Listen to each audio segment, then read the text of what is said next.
This week, Donald Trump returned to the White House, and the U.S. president has been quite clear. Canada should prepare for the possibility of tariffs, perhaps as soon as February 1st. We've been monitoring Canada's preparations for that threat. And while Prime Minister Justin Trudeau has urged his provincial counterparts to be ready to fight back, Danielle Smith has stood out as a premier who strongly prefers a different approach, focusing on finding common ground with the president. Now, Smith has already engaged in diplomacy, both in Washington and also spending some time with Trump at his Mar-a-Lago resort. She is back in Alberta and joins us now. Premier Smith, thanks very much for making some time for us. My pleasure. First off, you've had another busy week with your diplomacy efforts.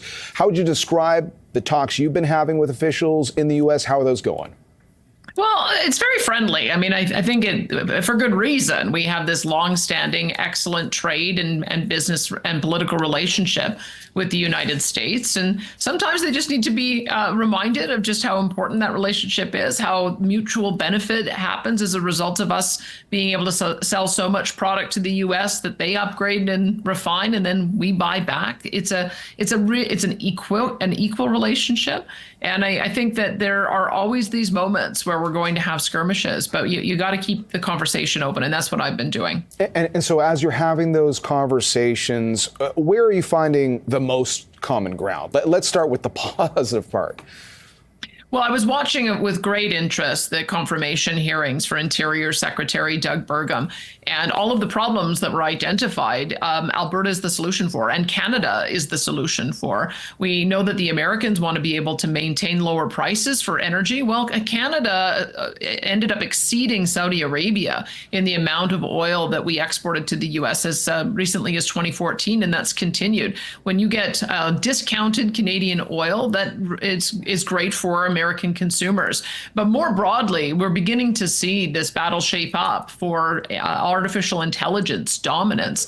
And I think there's grave concern that if the U.S. and its allies do not win that race against China, what kind of world would that create? Well, we're the answer to that, too. So many of the critical minerals that the Americans need in their supply chains come from Canada, whether it's going to be helium or germanium or even uranium. And so I think that we've got a very broad and good story to tell about how we can help the Americans achieve their goal of energy and AI dominance. And that's the message that I put forward. You mentioned that word battle. It comes to mind with the Prime Minister's push to see premiers on side with a plan to retaliate if needed. Can you lay out what you think ultimately happens under that kind of scenario, if that ultimately is Canada's approach?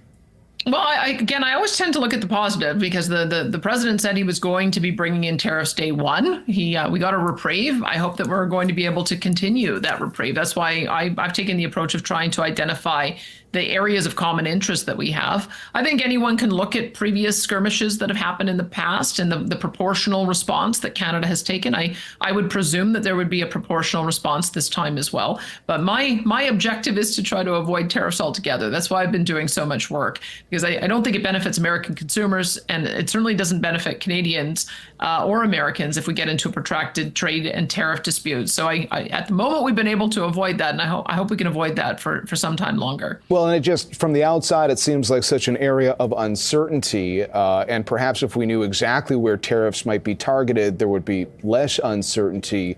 At this stage of the game, can you give us your best understanding on how the tariff story might play out, and in particular with energy? Do you anticipate our oil being targeted by the U.S.?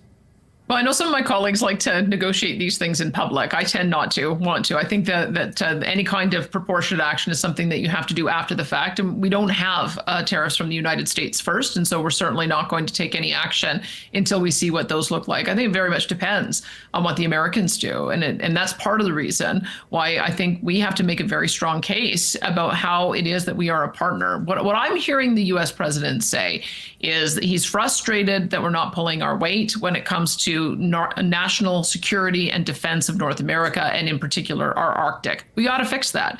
He doesn't believe that we're pulling our weight when it comes to border security. I don't think that they want to see a bunch of migrants that they remove coming to Canada and biding their time to sneak back in at some future point. We have to give them confidence that that's not going to happen on our border. So I think in some ways we're having a tariff dispute. In some ways we're having a trade dispute. But in other ways, I think it's a bigger conversation. And that if we can address those concerns, then we might be able to go back to talking about trade and our ongoing relationship, making it tariff free. But I think we haven't, what I'm seeing with the continuous threats that we're seeing from the U.S. is that those issues haven't been satisfied to the satisfaction of the U.S. president yet. And I'd prefer to start working on those things rather than talking about retaliation. All right. Let's talk about dialogue then. And obviously, you've had a chance to have a dialogue with the president as well. How would you describe your relationship with President Trump? Look, I've had a chance to go to a lot of social gatherings. As you probably know, the way your system of government works is you're not allowed to have formal talks or negotiations until you have the secretaries that have been formally confirmed through the Senate process. And so I was down in the U.S. as well as going to Florida to be able to begin making the